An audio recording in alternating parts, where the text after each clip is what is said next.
So many footballers feel like in order to have good performances on the pitch, in order to have man of the match performances, amazing performances, they feel like the circumstances around them need to be perfect. They feel like their training leading into the game needs to be perfect. They need to be having amazing training sessions. They feel like they need to wake up on the morning of the game feeling like, yeah, I'm ready to go, feeling motivated, feeling sharp. But the fact of the matter is that this is simply untrue. You know what I'm saying? This is simply untrue. You don't need to feel perfect. You don't need to feel great in order to put in 10 out of 10 performances on your match day. So today I'll explain this by using examples from my own experience and from professional footballers as well. So me personally, as a young player, I remember I always used to think that if I had good training performances in the week leading up to the game, that automatically meant that I'd have a good game, you understand? And I'd start panicking before the game, thinking back like, oh, I didn't have a good training session this week. Let's say, for example, my team had 2 training sessions that week, and maybe the first training session that week, let's say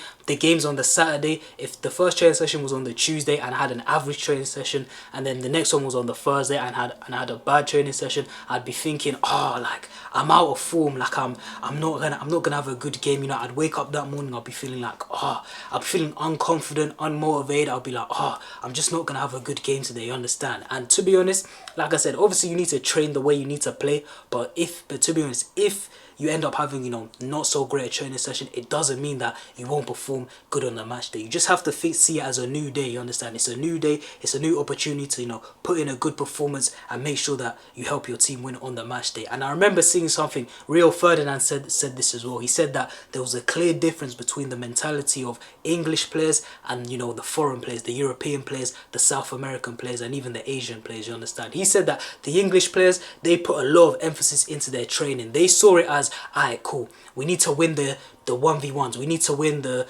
small-sided games, you understand?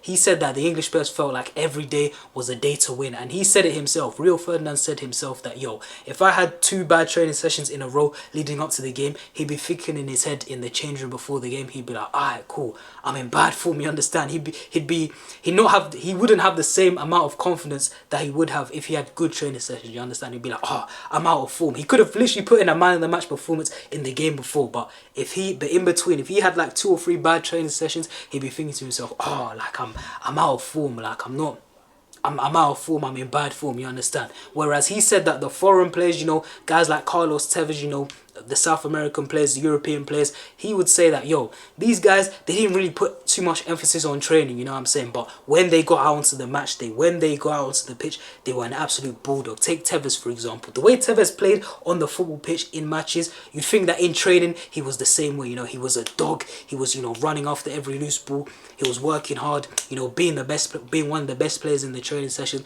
But Rio Ferdinand said that, yo, in training, Tevez wasn't really all that, you know what I'm saying? Tevez, he was just a guy, he'd walk around, he'd take things easy, he wouldn't take things too tough, but then as soon as the match comes, he's on it, you know what I'm saying? Who is the worst player in training?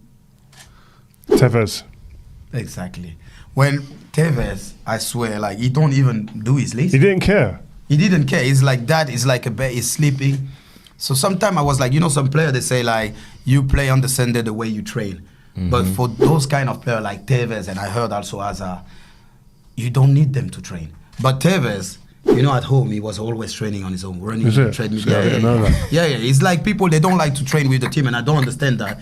But at home, they're doing the rest. But trust me, when the game was on, he was running for everyone on the pitch. He's a pit bull, La Pache. Wow. I also heard this about Aguero. I heard Michael Richards say that in training, Aguero wasn't really a great trainer, but on the match day, you knew he was coming up clutch. And then obviously we've all heard the story of Eden Hazard, a guy like Eden Hazard.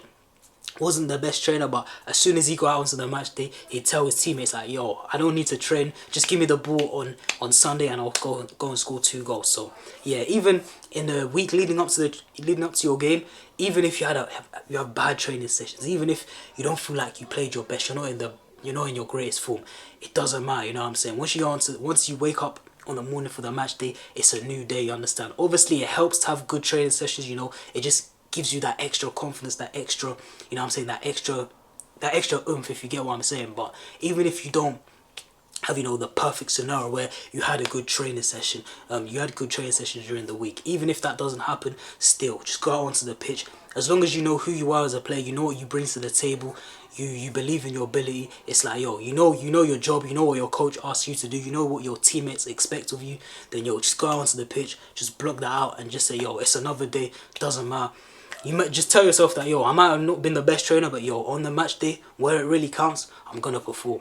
When it comes to perfectionism, even on your game days, even in times where, you know, on your game days, you might have certain rituals, you might have certain superstitions. I know a lot of players have rituals and superstitions simply because, you know, things like having rituals is just a way to calm you down, because obviously football's a very unpredictable game. You don't know what's going to happen during the game, before the game, or even after the game. It's very unpredictable. So having a ritual sort of calms you down. It sort of gives you that sense of control, that sense of predictability, because like I just said, in football there's a lot of things, a lot of factors that you can't really control. You just sort of have to navigate it throughout the game. However, there are going to be days where, you know what I'm saying, you're not going to be able to do your rituals, you understand? You're not going to be able to, you know, have that perfect, you know, preparation for the game. There might be some days where, yo, me personally, I've had days where it's like, yo, I've been running late to games. I've literally just had to, you know, wake up, brush my teeth, shower, grab my stuff quick, and then just head out the door. You know what I'm saying? Head out the door, and it's sort of hectic. I didn't really get to, you know, relax myself, calm myself down. And sometimes those were the games where I played my best games. You understand? I played my best games. You know, I was late, but still I was late. Everything was chaotic before the game, because, you know, I woke up late. I was rushing.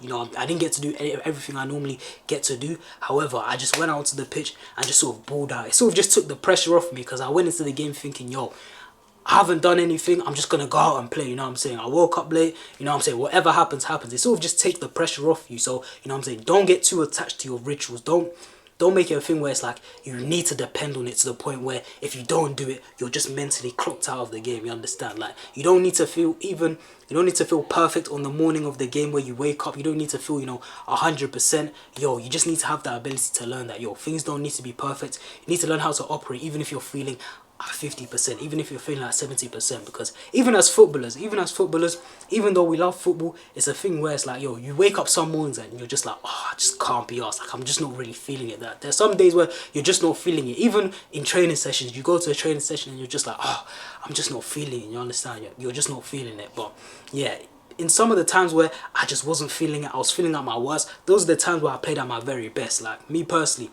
I remember there was a time where it's like, yo, I woke up that morning and my belly was just screaming, bro. My belly was just screaming. I don't know what I ate the night before, but yo, I was shitting like crazy. I was shitting like crazy, and I was thinking, yo, I can't play today. There's no way. And then guess what? I went out onto the pitch. I just said, yo, you know what? Fuck it. I'm just gonna play. I'm just gonna fug it out. And then I ended up having my best performance of the season. You understand? Belly was hurting, but I still managed to get through it. You know what I'm saying? So, like I said, when it comes to, you know, perfection, not everything has to be perfect for you to put out perfect games. You know what I'm saying? Just because something bad might happen during the game, don't let that affect your mental for you thinking, oh, cool, that automatically means I'm gonna have a bad game. Nah, take it as a challenge. Take it as like, alright, cool, this has gone wrong before, this has gone wrong before the game, this has gone wrong before the game, but hey, I'm just gonna crack on. I'm just gonna have my best game of the season. Doesn't matter.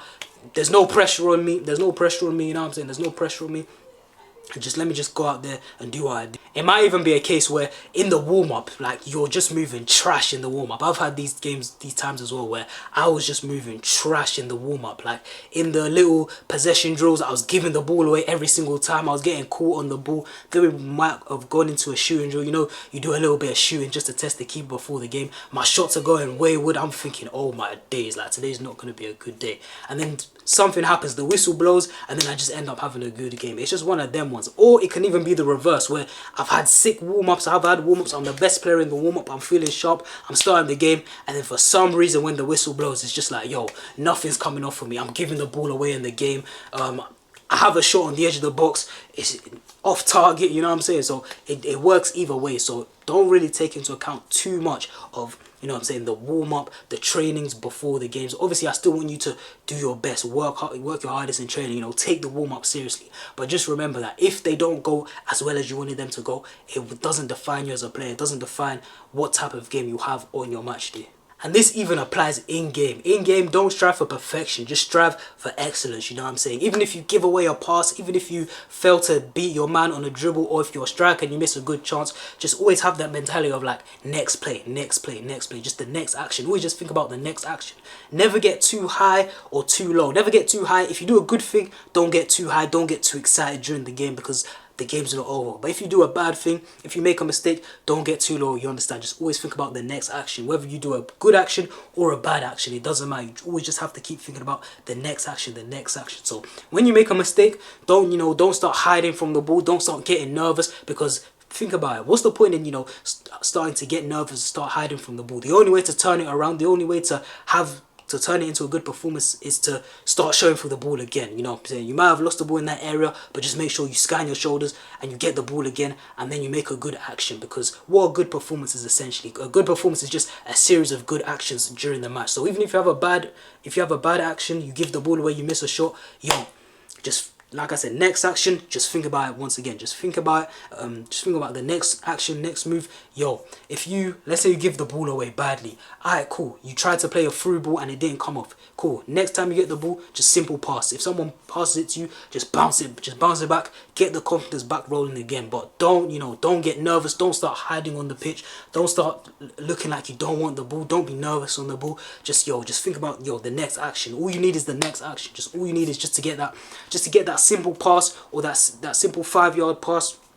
Just having a shot on goal. If you're a striker and you've been missing chances, just say to yourself, the next one, let me just at least get on target. You understand? Obviously you want to score, but just tell yourself, if your shots have been off target all over the place, just let me just get the next shot on target, and then you just start building confidence from there. Like I said, in order to have a good performance, don't think about perfection, because I feel like a lot of players, they want to be perfect all the time. I remember there was a time where I was playing with one centre back, and I was playing in centre mid, and I was saying to him, why don't you ever play between the lines? Because he just kept going just sideways when he had multiple opportunities to play between the lines, play to our centre mids, or even play to our striker. You understand? And he was just like, because I'm a centre back, I feel like people need me to be perfect. Centre backs can't be giving the ball away. You have to be perfect. And I was just thinking to myself, bro, you don't have to be perfect. You understand? Even if you try to punch that ball through the lines and it doesn't come off, doesn't matter. Just get the ball back. We'll all rally around you. We'll all, we'll all swarm the ball, try get it back, and then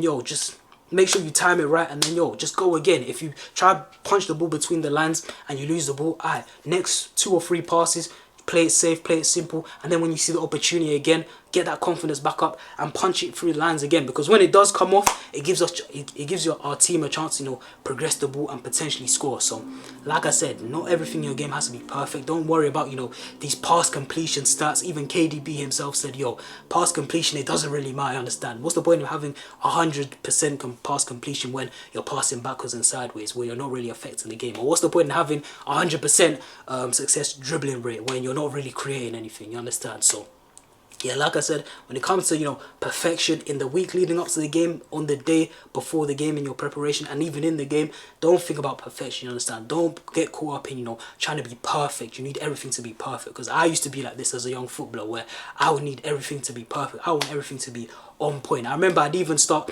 counting the amount of times that I gave the ball away in a game. Instead of me being locked in on the game, I would count the amount of times I gave the ball away, because I'd think to myself during the game, I can't give the ball away more than twice today. I can't give the ball away more than once or twice. And if I gave the ball away more than twice, I'd be thinking, I had a bad game. Whereas the mentality should have been, doesn't matter how many times I give the ball away, my main focus should be, help the team win, progress the ball forward with my passing. If I have space to, complete a few dribbles, then do that. But the goal should be to help my team keep possession and create chances, be positive when I need to be. So just make sure you don't get caught up in trying to be too perfect all the time. It's okay to make mistakes. Just think to yourself in your head, if I make a mistake, next action. Even if I do something good, next play, next action.